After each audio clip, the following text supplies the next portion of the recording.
Genius career point.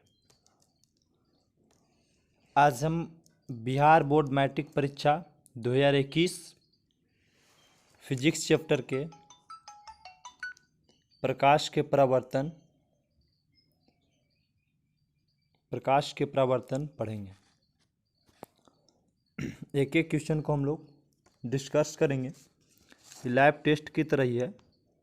चलिए question को हम लोग स्टार्ट करते हैं।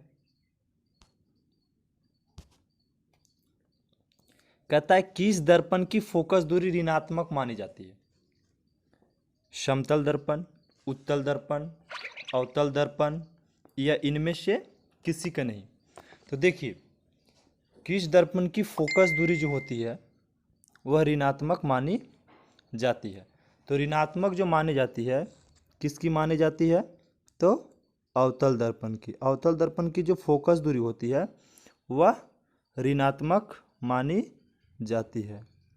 अवतल दर्पण की फोकस दूरी जो है से ऋणात्मक मानी जाती है।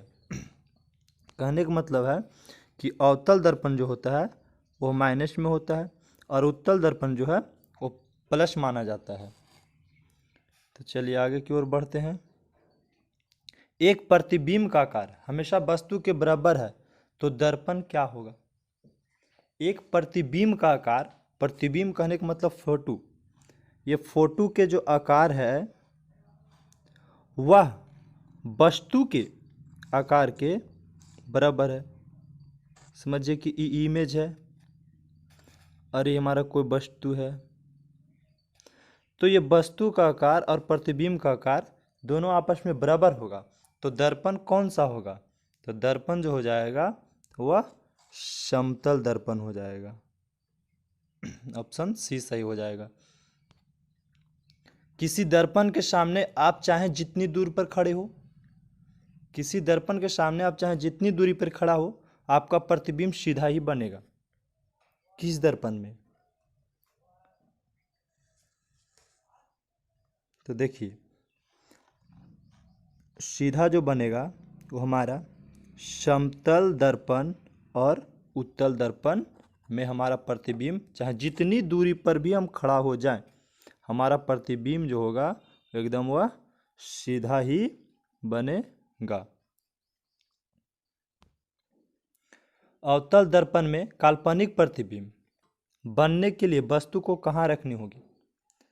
अवतल दर्पण में देखिए अवतल दर्पण इस टाइप का होता है, बाहर की ओर रचित किया हुआ। अब अवतल दर्पण में काल्पनिक प्रतिबिंब बनने के लिए वस्तु को कहाँ पे रखना होगा?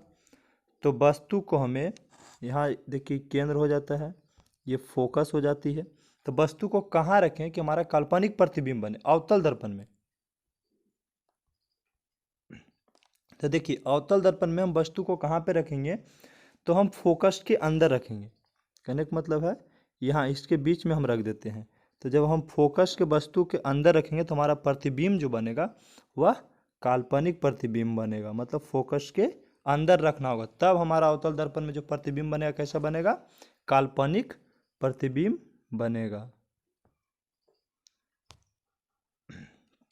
5वां क्वेश्चन कहता है कि अवतल दर्पण में बना प्रतिबिंब आभासी सीधा अवतल दर्पण में ही, ये अवतल दर्पण ही है। अवतल दर्पण में जो हमारा प्रतिबिंब है आभासी होना चाहिए, सीधा होना चाहिए और वस्तु से बड़ा होना चाहिए। ये केंद्र हो गया, ये फोकस हो गया। तब वस्तु के हमें कहाँ पे रखना होगा? तो वस्तु के हमें दर्पण के ध्रुव और फोकस के बीच में रखना होगा। ये ध्रुव हो गया और ये हो गया फोकस। इसके बीच में कहीं भी हम वस्तु को रख देते हैं तो हमारा प्रतिबिंब वहां से सीधा और ऑप्शन सी सही हो जाएगा। एक गोलीय दर्पण द्वारा बना प्रतिबिंब आवर्धन ऋणात्मक हो तो प्राप्त प्रतिबिंब कैसा होगा? एक गोलीय दर्पण में, एक हमारा गोलीय दर्पण में, एक गोलीय दर्पण द्वारा बना प्रतिबिंब आवर्धन ऋणात्मक हो तो प्राप्त प्रतिबिंब हमारा जो होगा वो किस प्रकार के होगा? हमेशा जो प्रतिबिंब होगा वह उल्टा होगा। क्वेश्चन नंबर 7 प्रकाश के परावर्तन के कितने नियम होते हैं? तो प्रकाश के परावर्तन के कितने नियम होते हैं? ये देखिए, सतह प्रकाश किसी वस्तु से आकर टकराती है और पुनः उसी दिशा में वापस लौट जाती है, ये अभिलंब है। ये हमारा कोई सतह है। तो प्रकाश के परावर्तन के कितने नियम होते हैं? तो प्रकाश के परावर्तन के 2 नियम। अपवर्तन भी पूछता है तो अपवर्तन के भी 2 नियम होते हैं। समतल दर्पण द्वारा बना प्रतिबिंब हमेशा कैसा होता है? समतल दर्पण द्वारा, देखिए समतल दर्पण एकदम इस प्रकार से सीधा होता है और समतल दर्पण में जो हमारा प्रतिबिंब बनेगा वह, मान लीजिए इसका फोटो है जो यहाँ पे बन रहा है, इसका फोटो इसमें किस प्रकार की बनेगी?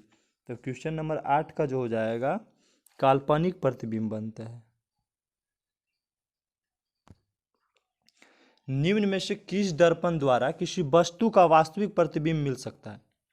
किस दर्पण में जो होता है वह वस्तु का वास्तविक प्रतिबिंब मिल सकता है? उत्तल दर्पण, समतल दर्पण या अवतल दर्पण, या इनमें से किसी से नहीं?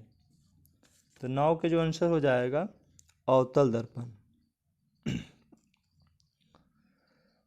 नेक्स्ट क्वेश्चन चलते हैं 10 में। उत्तल दर्पण द्वारा बना प्रतिबिंब हमेशा कैसा होगा? उत्तल दर्पण द्वारा बना प्रतिबिंब हमेशा जो होगा वो किस टाइप की होगी? तो उत्तल दर्पण द्वारा बना प्रतिबिंब जो हमारा होगा वह हमेशा के लिए सीधा होगा, हमेशा सीधा होती है। ऑप्शन ए सही। गोलीय दर्पण में फोकस और वक्रता त्रिज्या के बीच क्या संबंध है? तो देखिए सूत्र क्या होता है, F बराबर R/2। फोकस की हमेशा क्या होती है? त्रिज्या आधी होती है, तो F बराबर R/2 कहाँ है? सी में है, ऑप्शन सी सही, F बराबर R/2। दाढ़ी बनाने के लिए कौन सा दर्पण को उपयुक्त किया जाता है? तो देखिए दाढ़ी बनाने के लिए हम लोग अवतल दर्पण का उपयोग करते हैं और उत्तल दर्पण का जो उपयोग होता है वो किस में होता है? तो उत्तल दर्पण का उपयोग बस, बाइक के साइड मिरर जो साइड में ऐनक लगा रहता है उसमें उत्तल दर्पण का उपयोग होता है। Question number 13। अवतल दर्पण की फोकस दूरी उसकी वक्रता त्रिज्या की क्या होती है?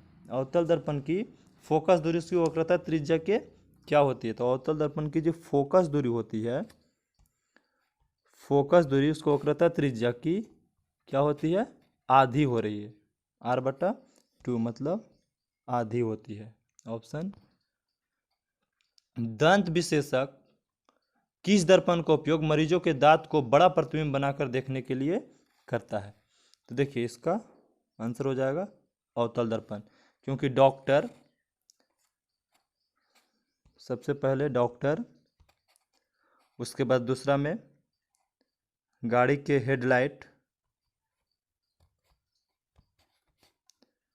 सर्च लाइट, ये सब में अवतल दर्पण का प्रयोग होता है। गोलीय दर्पण के प्रवर्तक पृष्ठ की वृत्ताकार सीमा रेखा का व्यास कहलाता है? गोलीय दर्पण के द्वारक, आंसर डी सही हो जाएगा। तो ये जो क्वेश्चन था वो फिजिक्स का फर्स्ट चैप्टर का था, जो बोर्ड एग्जाम में हमेशा प्रश्न पूछा जाता है। चलिए अब अगले वीडियो में हम लोग प्रकाश के अपवर्तन 10th का लेकर के आएंगे। ये 10th लेवल का क्वेश्चन है, बोर्ड एग्जाम में पूछे जाने वाला प्रश्न है।